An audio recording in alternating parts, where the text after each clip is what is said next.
ओम नमः सिद्धिभ्यः।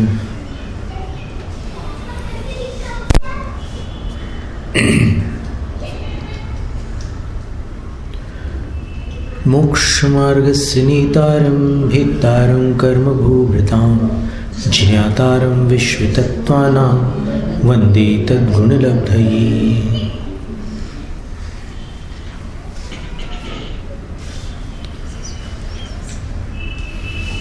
परमार्थ आप्त परमार्थागम परमार्थ तपोधनों को प्रणाम। दीक्षा शिक्षा गुरु आचार्य विद्यासागर महाराज को नमोस्तु।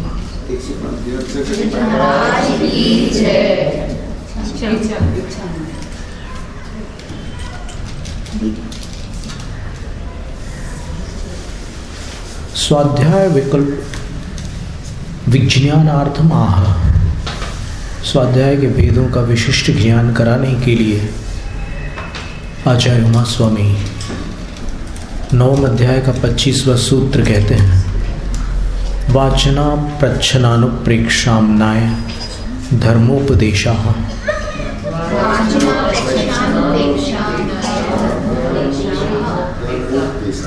ये 5 वेद हैं।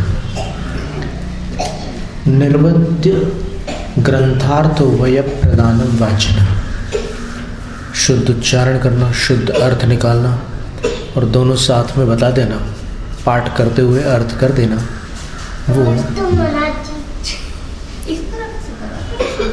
उसको वाचना कहते हैं। पाठ करके मतलब उच्चारण करके उसका अर्थ बताना वाचना कहते हैं। संशय छेदनाय, संशय का छेदन करने के लिए। निश्चित बलाधानाय वा, और जो अपन जान चुके हैं पहले से उसको बल प्रदान करने के लिए। जो नहीं जाना है उसको जानने के लिए, और जो जाना है उसको बल प्रदान करने के लिए किया जाने वाला प्रश्न पृच्छना नाम का स्वाध्याय है।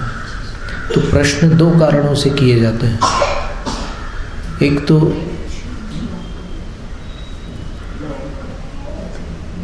कोई संदेह की स्थिति रहती है, मतलब कोई ऐसा है या वैसा है, निर्णय नहीं होता, अनिर्णय की स्थिति में प्रश्न करते हैं। अथवा निर्णय हो जाने पर उस निर्णय को दृढ़ करने के लिए प्रश्न किया जाता है। तो ऐसा जो परानुयोग प्रच्छना, जो प्रश्न पूछा जाता है उसको प्रच्छना कहते हैं। पृच्छा और प्रच्छना, पृच्छा में ऋ है और प्रच्छना में र है। अधिगतार्थस्य मनसाभ्यासो नुप्रेक्षा, जाने हुए अर्थ का मन द्वारा अभ्यास करना अनुप्रेक्षा है, उसको दोहराना। ज्ञानावरण के आश्रव में एक आश्रव ये भी है कि आपने जो पढ़ा है उसको आप नहीं दोहराते, तो उससे ज्ञानावरण का आश्रव होता है। घोष शुद्धम परिवर्तन मामनाय, उच्चारण की शुद्धि पूर्वक पाठ करना आमनाय नाम का स्वाध्याय है। तत्वार्थ सूत्र का पाठ किया या फिर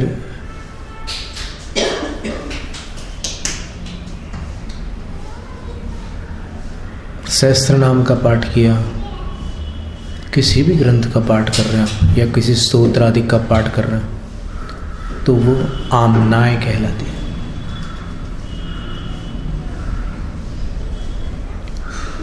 फिर धर्म कथाद्यनुष्ठानं धर्मोपदेशः, धर्म कथा आदि का अनुष्ठान करना, आयोजन करना, वो धर्मोपदेश है। इसमें बड़े बड़े शलाका पुरुषों की कथा का आलम्बन लेकर धर्म का उपदेश दिया जाता है। ये धर्मोपदेश स्वाध्याय है।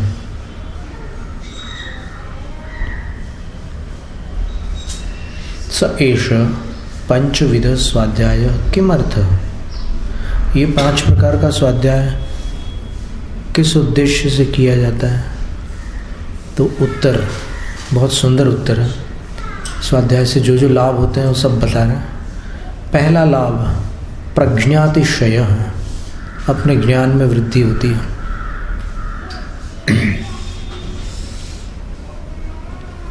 दूसरा लाभ प्रशस्ताद्यवसाय, अपने भाव प्रशस्त होते हैं, शुभ होते हैं, भाव सुधर जाते हैं स्वाध्याय से। परम संवेगस, तीसरा लाभ है कि संसार से भय होता है, संसार भ्रमण से, विषय कषायों से डर लगने लगता है और धर्म के प्रति प्रीति उत्पन्न होती है। और क्या होता है बोले तपो वृद्धि, तप बढ़ता है, स्वाध्याय करने से तप में वृद्धि होती है। और क्या होता है तो बोले अतिचार विशुद्धि, जो अपने से दोष होते हैं वो छूट जाते हैं और निर्मलता हो जाती है। इत्येवम आदि, और इतना ही नहीं, और भी कई लाभ हो सकते हैं स्वाध्याय से।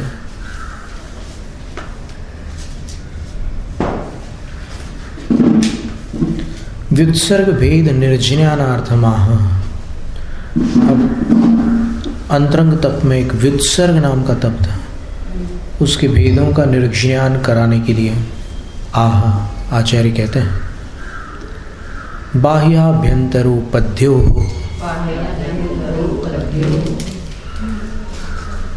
किसका व्युत्सर्ग? व्युत्सर्ग का अर्थ होता विसर्जन करना, व्युत्सर्जन व्युत्सर्गस् त्याग। व्युत्सर्ग का अर्थ होता त्याग करना होता है। तो किसका त्याग करना है? तो बाह्याभ्यंतरोपद्यो, सद्विविध, 2 प्रकार का त्याग है। बाह्योपदित त्यागो भ्यंतरोपदित त्यागश्चेति, बाहरी परिग्रह का और अंदर के परिग्रह का त्याग करना व्युत्सर्ग तप है। अनुपातम वास्तु धन धान्यादि बाह्योपधि, जो अपन जन्म से साथ लेकर के नहीं आए थे, ऐसे मकान, धन, धान्य आदि, ये बाह्य परिग्रह है। और क्रोधादि, रात्म भावो भ्यंतरोपधि, और क्रोधादि जो अपने अंदर के भाव हैं वो अपने अंदर के परिग्रह अपन साथ लेकर के आए थे, जन्म से सब ये कर्म तो साथ में ही थे। कायत्यागश्च नियत कालो यावत् जीवम वाभ्यंतरोपदित त्याग इत्युच्यते। निश्चित काल के लिए शरीर को छोड़ देना, यावत जीवन वा, अथवा जीवन भर के लिए कायोत्सर्ग में चले जाना, ये अभ्यंतरोपदित त्याग इति उच्यते। अंतरंग परिग्रह का ही त्याग कहा जाता है। स किमर्थ, ये व्युत्सर्ग तप किस उद्देश्य से है, इसका लक्ष्य क्या है? तो आचार्य कहते हैं निसंगत्व, निर्भयत्व, जीविताशा व्युदासाद्यर्थ। निष्परिग्रह पने के लिए, निर्भय पने के लिए और जीने की आशा को छोड़ने के लिए, और आदि शब्द से और भी इसमें ध्यान में डीप अगर गहराई में जाना है तो व्युत्सर्ग करके ही ध्यान में जा सकते हैं। इस तरह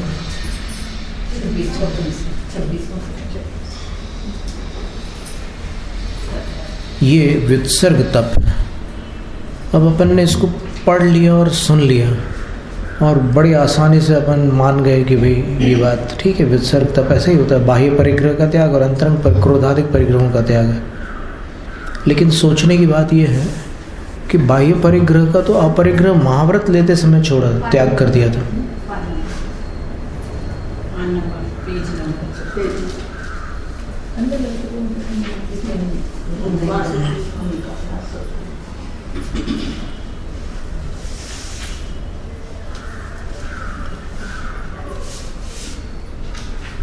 परिग्रह का त्याग तो दीक्षा के समय कर दिया था, और अभी क्या कह रहे हैं? वास्तु, धन, धान्य आदि इनका त्याग, बाह्य व्युत्सर्ग और क्रोधावेग का त्याग, वो अनुपात्य। और फिर ये काय शरीर जो है उपात्य, यानी अपन जन्म से साथ में लेकर आए, गर्भ से ही साथ में है, तो इसका उत्सर्ग करना, काय उत्सर्ग करना, ये अंतरंग व्युत्सर्ग है। बाह्य चीज़ों को छोड़ना बाह्य व्युत्सर्ग है, और शरीर को छोड़कर काय उत्सर्ग करना, शरीर से ध्यान हटाकर छोड़ने का मतलब गत्यंतर में जाना नहीं है, वो अभ्यंतर उपधित त्याग है।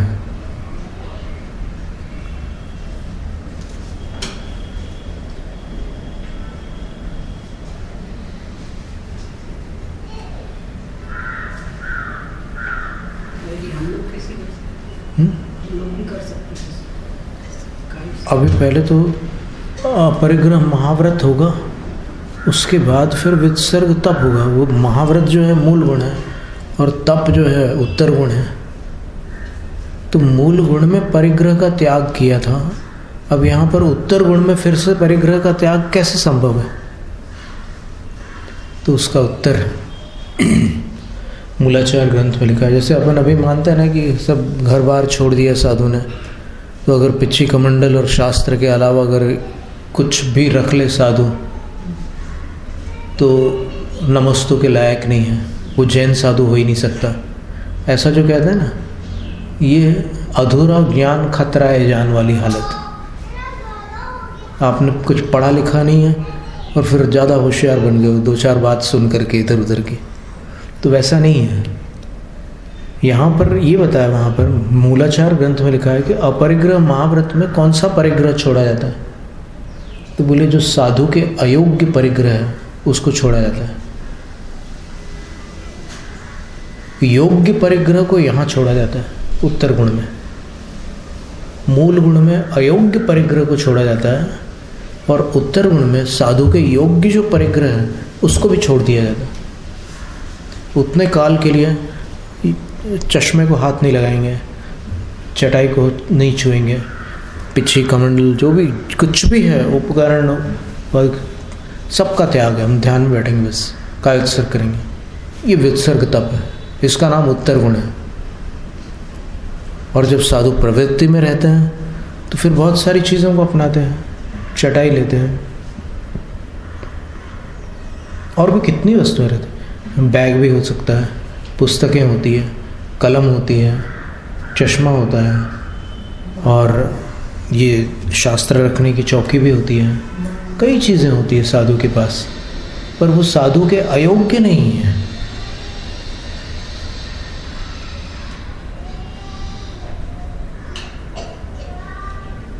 पद्म पुराण में तो क्षुल्लक जी के पास छतरी तक बताई है।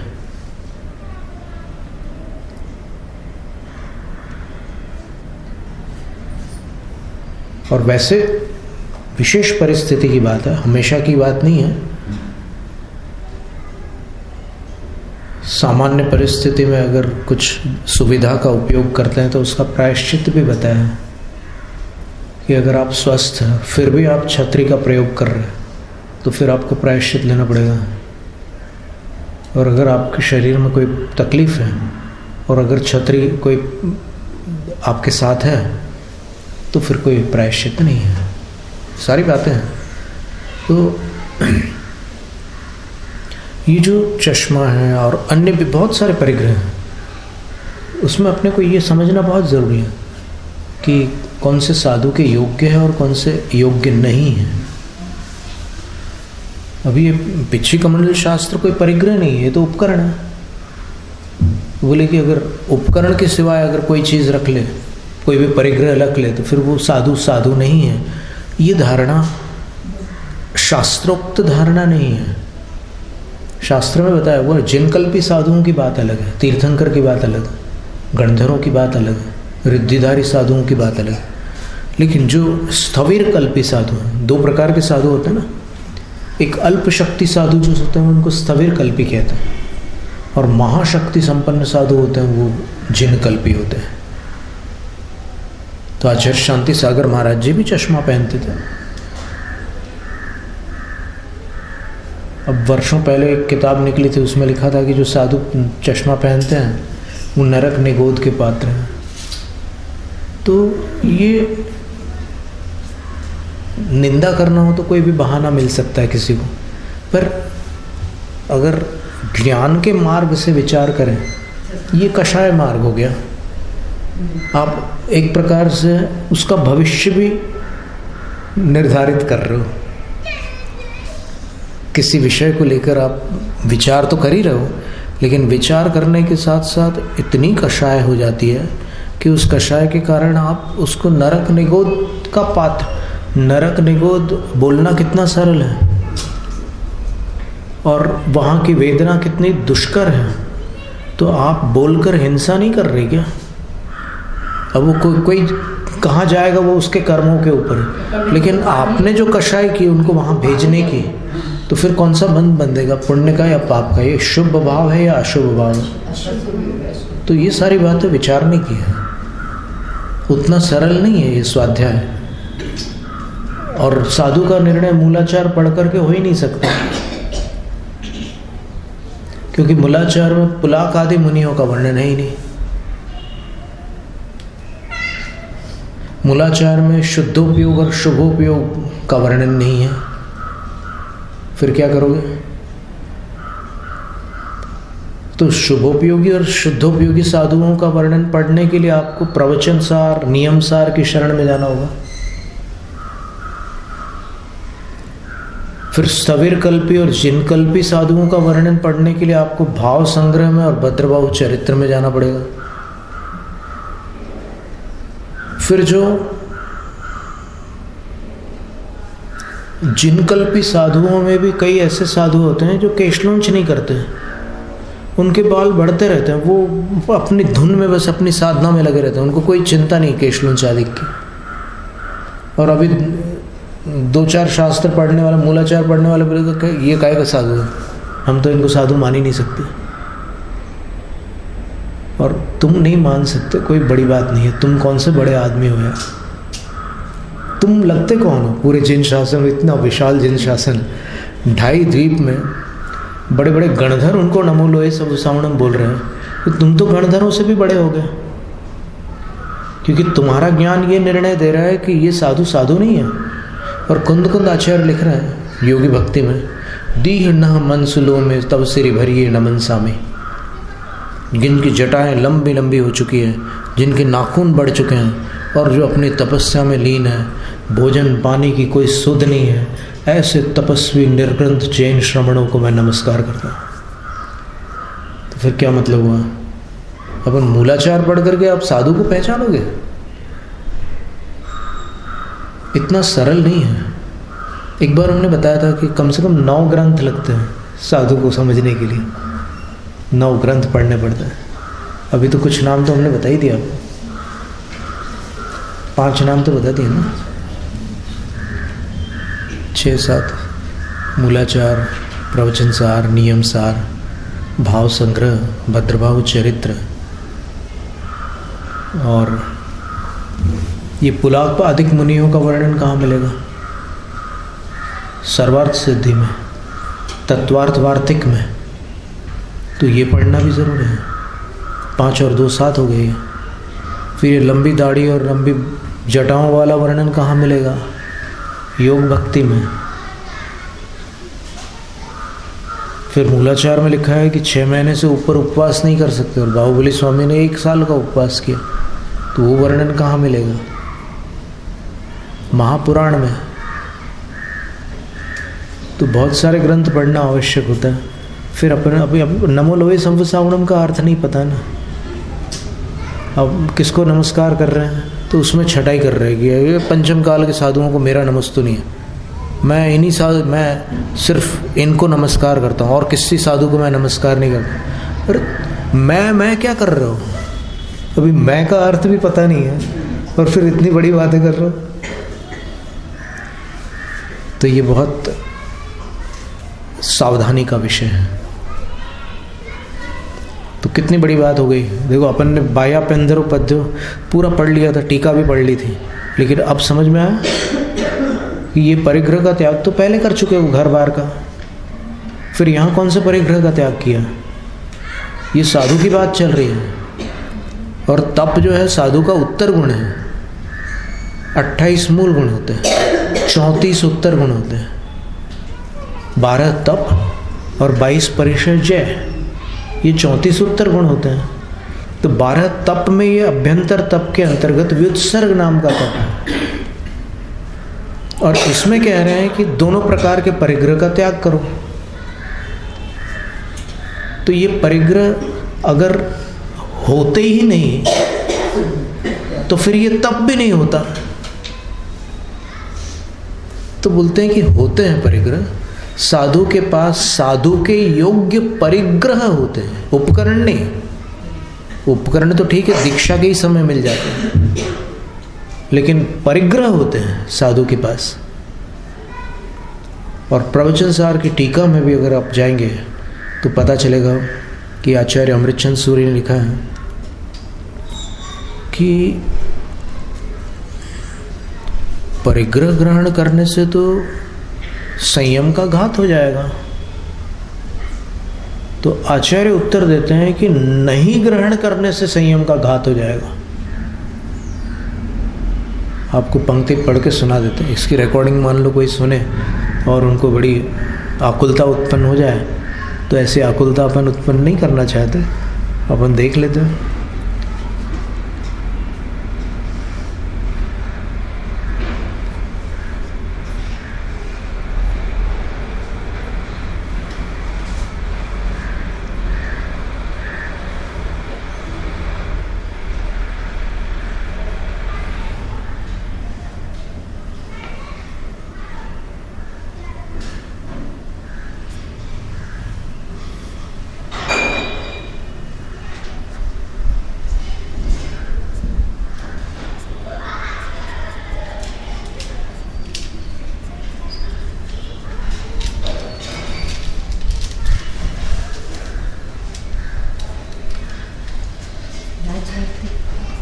मिल गए।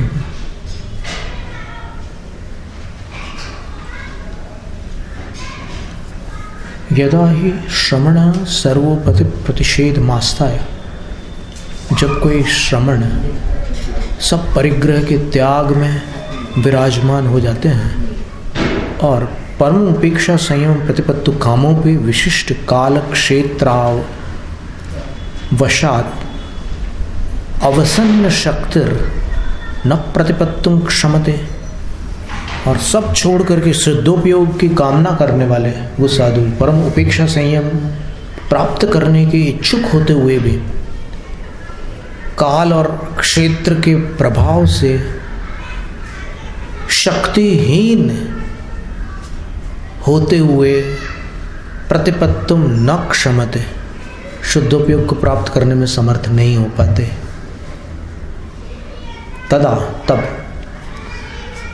अपकृष्य संयम प्रतिपद्यमानस, तब वो संयम को घटाकर कुछ स्वीकार करते हैं। तद बहिरंग साधन मात्रम उपधिमात इष्टते, जो उस संयम में थोड़े साधन बन जाए ऐसे कुछ परिग्रह को स्वीकार कर लेते हैं, संयम में सहायक हो जाए ऐसे परिग्रह को स्वीकार कर लेते हैं। सतो तथा स्त्रिय मानो न खलूपधित्वाच्छेद, लेकिन वैसा होने पर परिग्रह के कारण उनके संयम का घात नहीं होता, प्रत्युत छेद प्रतिषेध एव, बल्कि संयम के घात का निवारण होता है। अब ये ऐसा कौन सा परिग्रह है जिसको ग्रहण करने से संयम के घात का निवारण होता है? जैसे शीतकाल है और प्रकृति बहुत प्रतिकूल चल रही है और इतनी ठंड पड़ रही है कि हड्डियां गल जाए, और ऐसी स्थिति में अगर वो कुछ पलाल है या फिर कोई भी जो साधु के योग्य कोई ऐसी वस्तु है, उससे सर्दी का कुछ निवारण करते हैं। तो यहाँ कह रहे हैं कि चटाई आदि जो भी है वो परिग्रह होने के कारण संयम का घातक नहीं है, बल्कि संयम का रक्षक है। ये प्रवचन सार ग्रंथ की टीका में लिखा है, गाथा 222।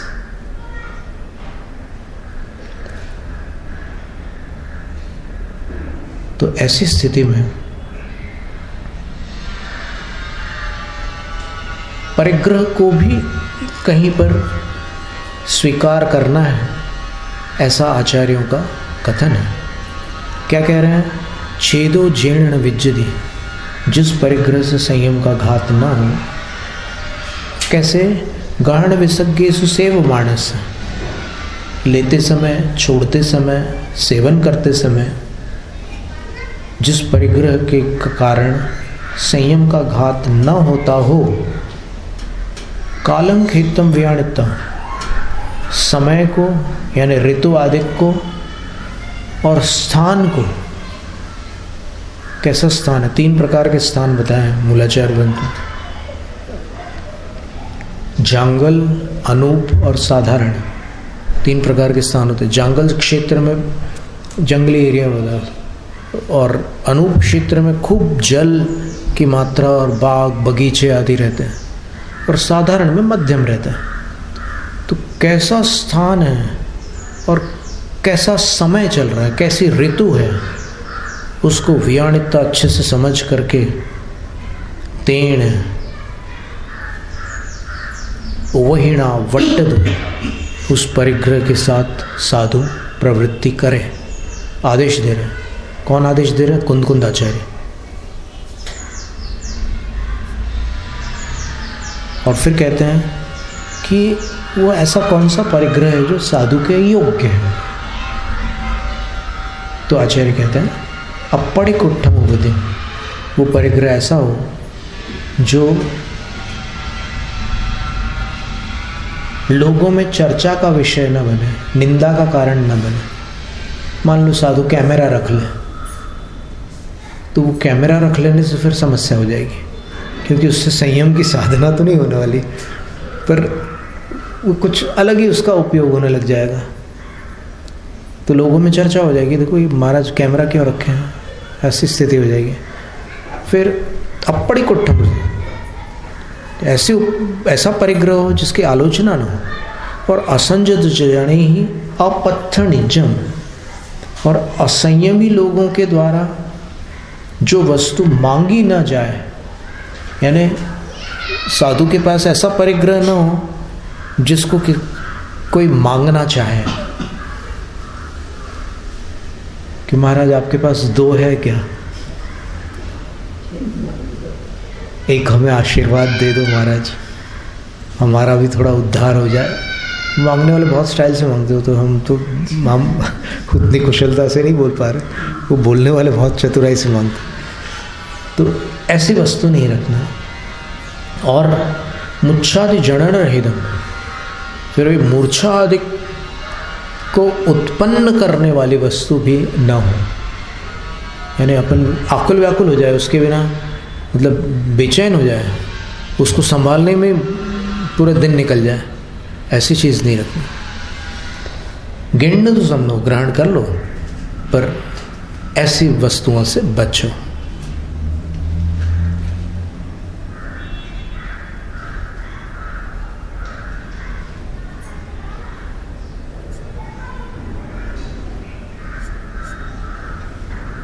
तो यहाँ परिग्रह ग्रहण करने का उपदेश नहीं है, लेकिन यहाँ स्वाध्याय में ये बात निकल रही है कि परिग्रह मात्र से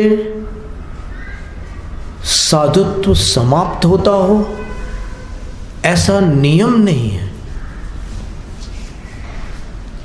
जो परिग्रह साधुत्व के विरुद्ध है, उससे साधुत्व नष्ट होता है। फिर कोई पूछ सकता है कि इन्हीं कुंद आचार्य ने सूत्र पावड़ में 18वीं गाथा के अंदर ये लिखा है जह जाय रूप सरिसु तिल तुसमित्तम न किह दिहत्थेसु जय ले अपभव्यम तत्तो पुण्य जाय निगोदम। वहाँ ये लिखा है कि अगर तिल के छिलके के बराबर भी परिग्रह को बच्चे जैसे जन्मे हुए बालक जैसे मुद्रा धारण करने वाले साधु ग्रहण करते हैं, अपने हाथ में स्वीकार करते हैं, तो तत्तो उसके कारण निगोदम जाई, निगोद को प्राप्त करते हैं। तो वो कौन सा परिग्रह है, यहाँ पर ये विवक्षा जरूर समझना, नहीं तो ये चश्मा तो तिल के छिलके से बहुत बड़ा है। अगर तिल के छिलके से निगोद प्राप्त होता है तो फिर उससे बड़े परिग्रह से तो और कोई भयानक स्थिति प्राप्त हो जाएगी, पर वैसा नहीं है। तो तिल के छिलके के बराबर श्रवण के अयोग्य परिग्रह अगर श्रवण स्वीकार करें, जो जैन साधु के योग्य नहीं है, उस परिग्रह को स्वीकार करेंगे तब दुर्गति होगी।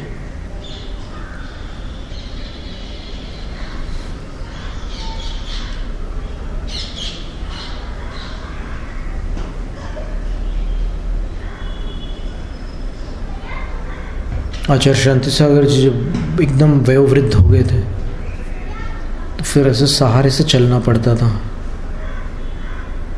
अंत में उनको ऐसे पकड़ के ले जाते थे। तो कुछ लोग जो पढ़े लिखे रोक लेते हैं वही उपद्रवी होते हैं। तो वो कुछ टिप्पणियां करने लगे कि अब वो बात नहीं रही है जो पहले थी। अब आचार्य से ढीले पड़ गए, शिथिलाचारी हो गए। अब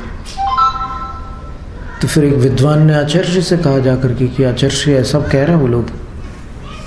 तो आचार्य जी ने बहुत शांति से पूछा कि वो मेरे मूल गुणों के बारे में बोल रहे हैं या उत्तर गुणों के बारे में। तो उन्होंने बहुत विचार करके फिर उत्तर दिया कि महाराज जी वो उत्तर गुणों के बारे में बोल रहे हैं। तो बोले तो कोई चिंता नहीं है, यदि मेरे मूल गुणों में कमी हो तो मुझे ज़रूर बताना, मैं उसका सुधार करूँगा। क्योंकि मूल गुण समाप्त हुए तो संयम खत्म हो गया, उत्तर गुण समाप्त हो तो फिर संयम समाप्त नहीं होता, मूल गुण जरूरी है। तो ऐसे थे आचार्य शांति सागर महाराज जी।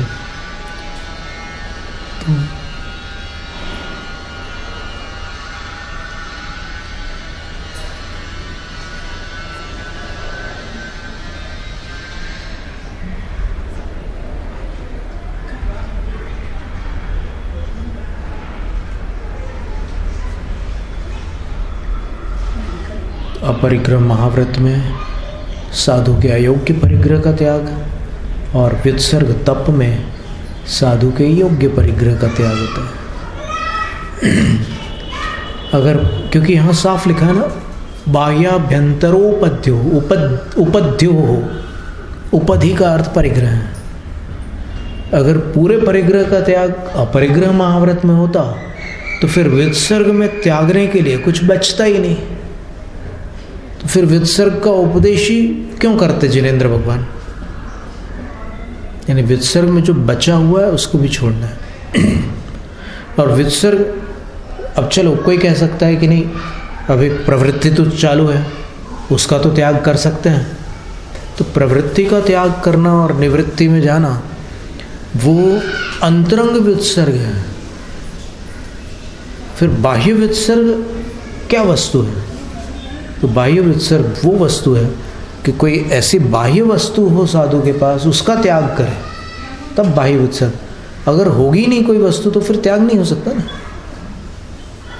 तो इससे प्रमाणित है कि होता है, साधु के पास साधु के योग्य वस्तुएं होती है, डायरी पुस्तक वगैरह सब आचार्यों के पास होती है। ठीक है, ज़्यादा नहीं रखते पर कुछ भी रखते हैं तो रखते तो है ना।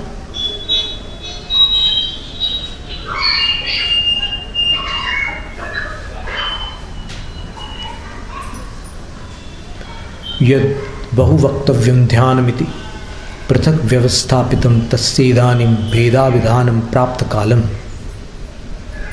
जो विस्तार से बताने योग्य ध्यान नाम का अंतिम तप था, उसको अलग रखा था बाकी तप का वर्णन पहले कर लिया, अब ध्यान का वर्णन अलग रखा था, तो उसके भेद प्रभेदों के कथन का काल आ चुका है, लेकिन तो भी तद उल्लंघ्य तस्य प्रयोक्तृ स्वरूप काल निर्धारणार्थम उच्यते।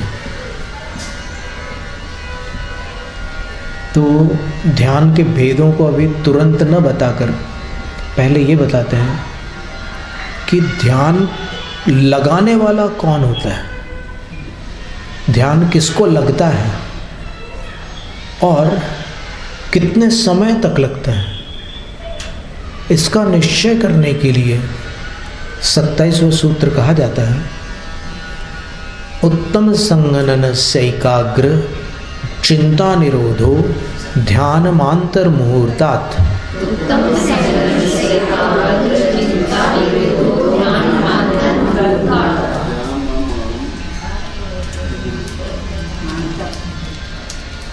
उत्तम संगणनस्य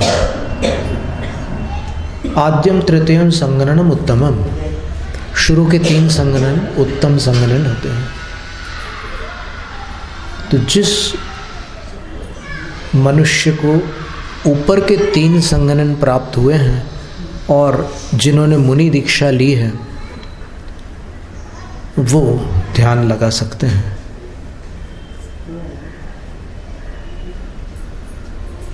तो ध्यान के साधन बन जाते हैं वो 3 संगणन।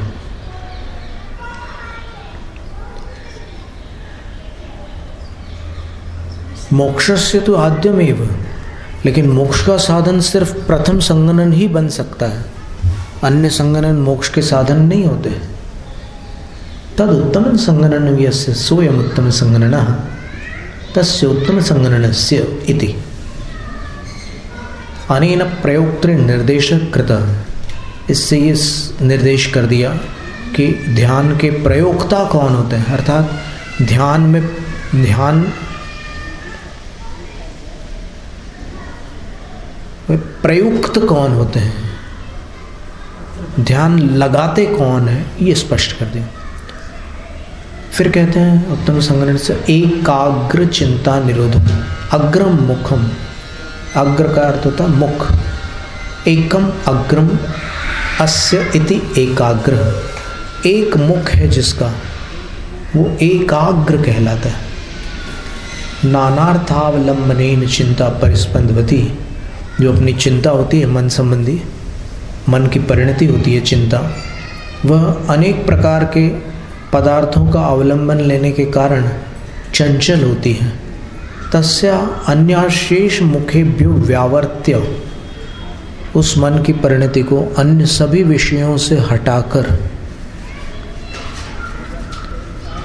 एकस्मिन् अग्रे नियम, एक अग्र पर उसको नियमित कर देना, स्थिर कर देना। एकाग्र चिंता निरोध इत्युच्यते। उसको एकाग्र चिंता निरोध कहते हैं, रोक लेना। अनेन ध्यान स्वरूपम उक्तम भवति। अब इसके द्वारा ध्यान का स्वरूप क्या है ये बता दिया। मुहूर्त इति काल परिमाणम। मुहूर्त शब्द जो है वो समय का एक माप है। अंतर्गतो मुहूर्तोंतर मुहूर्त। एक मुहूर्त के अंतर्गत यानी उसके भीतर भीतर का जो काल है वो अंतर मुहूर्त है। अंतर मुहूर्तात्, ये पंचमी का जो प्रयोग है वो इत्यनेन कालावधि कृतः। इससे कालावधि कर दी ध्यान की कि अंतर मुहूर्त से ऊपर ध्यान नहीं हो सकता। ततः परम, उससे ऊपर दुर्धरत्वाद एकाग्र चिंताया। एक अग्र पर मन का रुक जाना दुर्धर है। चिंताया निरोधो यदि ध्यान निरोधश्चाभाव। 3 ध्यान मसत खर विषाणस वत स्यात्। चिंता का निरोध अगर ध्यान है, शंकाकार की शंका है, तो फिर निरोध का अर्थ अभाव होता है। तो उससे क्या होगा कि ध्यान जो है वो असत हो जाएगा, उसका अस्तित्व ही नहीं रहेगा। किसके समान? खर विषाणवत, गधे के सींग के समान। जैसे गधे में सींग का अस्तित्व नहीं होता, वैसे ही अगर निरोध का अर्थ अभाव है तो ध्यान का अभाव हो जाएगा। नैष दोष। आचार्य उत्तर देते हैं कि ये दोष नहीं है। अन्य चिंता निवृत्त्यपेक्षया असत इति चोच्यते। यहाँ पर कह रहे हैं कि इधर उधर की चिंताओं की अपेक्षा से निषेध है, ये निरोध है। वहाँ की चिंता नहीं कर रहे हैं। स्व विषयाकार प्रवृत्ति सदिति च, और अपने विषय में तो वो मन स्पष्ट रूप से उसमें लगा हुआ है, तो शून्य रूप नहीं है ध्यान। ध्येय पर एकाग्र रूप ध्यान है, ध्यान अभाव रूप नहीं है।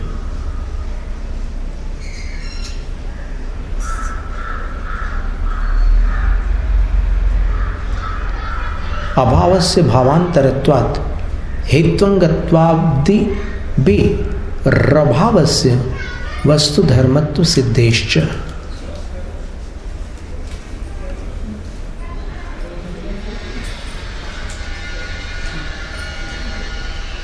अब यहां पर न्याय भी दे दिया उन्होंने।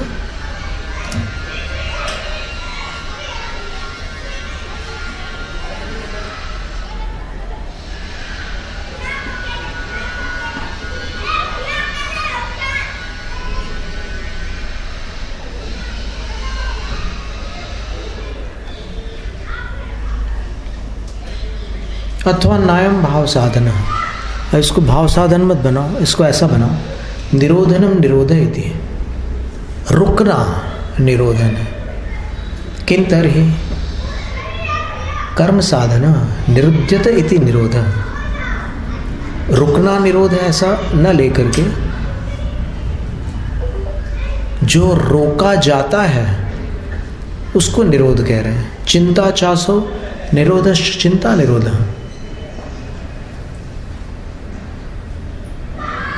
ये हो गया।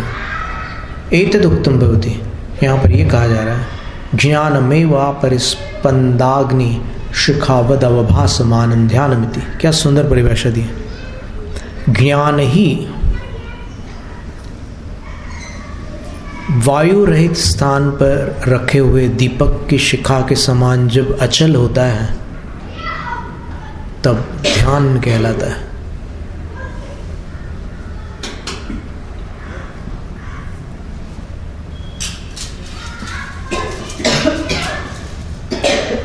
तद भेद प्रदर्शनार्थम। अब ध्यान के भेद को प्रदर्शित करने के लिए आचार्य सूत्र कहते हैं 28वां आर्त रौद्र धर्म्य शुक्लानि।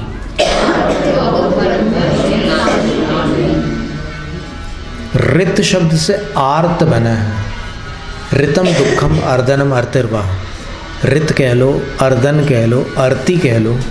तुभ्यं नमस्ते भुवनार्ति, वहाँ पर अर्ति है ना, उसका अर्थ पीड़ा होता है। तो पीड़ा में होने वाला जो ध्यान है, कब ये पीड़ा मिटेगी, कब दूर होगी, कब दूर होगी, कब दूर होगी, वो आर्त ध्यान है। रुद्र क्रूराशयस, रुद्र का अर्थ क्रूर अभिप्राय वाला। तस्य कर्म तत्र भवम वा रौद्रम। उस क्रूर अभिप्राय वाले के अंदर जो भाव होता है उसको रौद्र भाव कहते हैं, अथवा उसकी जो प्रवृत्ति होती है उसको भी रौद्र प्रवृत्ति कहते हैं। धर्मो व्याख्यात, धर्म का व्याख्यान पहले हो चुका है। कहाँ हुआ है? 10 धर्मों में। धर्माद अनपेतम धर्म्यम, धर्म से जो अनपेत है अर्थात धर्म सहित है उसको धर्म्य कहते हैं। धर्म से जो रहित नहीं है वह धर्म्य ध्यान है। शुचिगुण योगात् शुक्लम, पवित्र गुणों का योग जहाँ होता है उसके कारण अंतिम ध्यान को शुक्ल ध्यान कहते हैं। तदेतत् चतुर्विधम ध्यानम द्वैविध्यम अश्नुते। जो ये 4 प्रकार का ध्यान है वो 2 प्रकार का होता है। कुतः, कैसे? प्रशस्ता प्रशस्त भेदात। इनमें कुछ दुर्ध्यान रूप होता है, कुछ सध्यान रूप होता है। प्रशस्त ध्यान और अप्रशस्त ध्यान होता है। अप्रशस्तम अपुण्यास्त्रव कारणत्वात्, और अप्रशस्त ध्यान जो है वो पाप का कारण होता है। और कर्म निर्दहन सामर्थ्यात् प्रशस्तम, और जो कर्मों को जलाने में समर्थ होते हैं, वो ध्यान प्रशस्त ध्यान है। कल भी चर्चा आई थी ना शाम को कि पाप कैसे लगता है किसी जीव को, आर्त रौद्र ध्यान से। धर्म ध्यान से पाप थोड़ी लगता।